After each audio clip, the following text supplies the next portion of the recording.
So what are you a doctor of? I'm a neuroscientist, so I teach people how to use their brain. How cool's that? I mean, do you just love it when you get to say to people, I'm a neuroscientist? I do. Does that work for dating? I'm married, so yes, I think it would work. I tell everyone they're a neuroscientist. In fact, you actually are. Can I use that? Well, you're changing your brain all the time, so that's your design. So moment by moment, you actually, right now, you're busy growing brain cells and doing your own brain surgery. So, I love it. I'm going to start saying when people ask, where do I do it? At bar? I'm a neuroscientist. There you go. You got an honorary degree. And if they ask for more information and what I do, I'll say, well, I change my brain every minute. So exactly. There you I've got a good 2 sentences there. There you see, you got it immediately. So what do we need to know? I mean, what's your book called? It's called Who Switched Off My Brain? Who Switched Off My Brain? I love the title. Got a lot of them, but that's the main kind so of the main who one. switched off my brain? Did I? We switch off our own brains. We basically by the choices that we make, because thoughts are real. They occupy mental real estate. So as real as we are here, every thought that you're thinking right now is becoming a protein and whatever. So physical reality inside your brain. So you're growing thought trees inside your head all the time,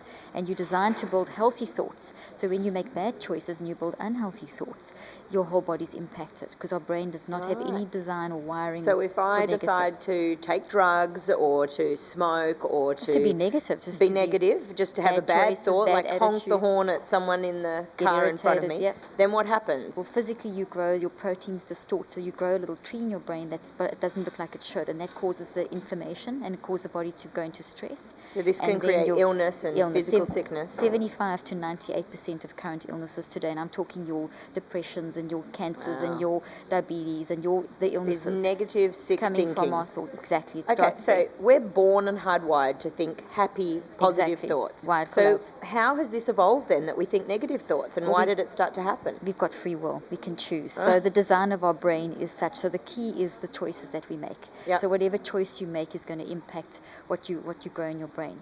And so it's choices. It's the choices. So people often think that they are victims. We're taught that we're victims of biology. We're taught that we're victims of events and circumstances. But your ability to think is the most powerful thing in the universe after God. I mean, I believe in God. So as you think, it generates electromagnetic effects. I love that. I think we need to say that again. Okay. Aside from God, if you're into God or the universe or whatever you believe in, the most powerful thing in the world, in the universe, is how we think. And it changes everything. What do people need to know? If you were, unable to tell us anything else but one thing in your lifetime, what would it be that you think people need to know? Bring your thoughts into captivity.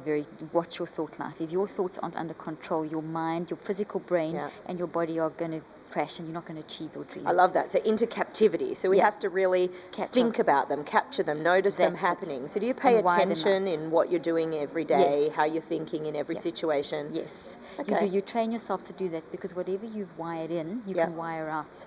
And so that's the concept. I do pay attention. I have this thing that at the end of the day, I think what worked, what didn't work, what would I do differently? Yeah.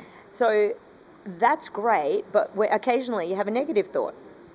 So how do you stop? Because in self-analysis and self-reflection, you'll often go, oh, I didn't do this very well. So how do you put that in a positive way? Well, you just basically, you've got multiple, if you think of a forest, you've got green trees and you've got black trees. And the black trees would be toxic thoughts.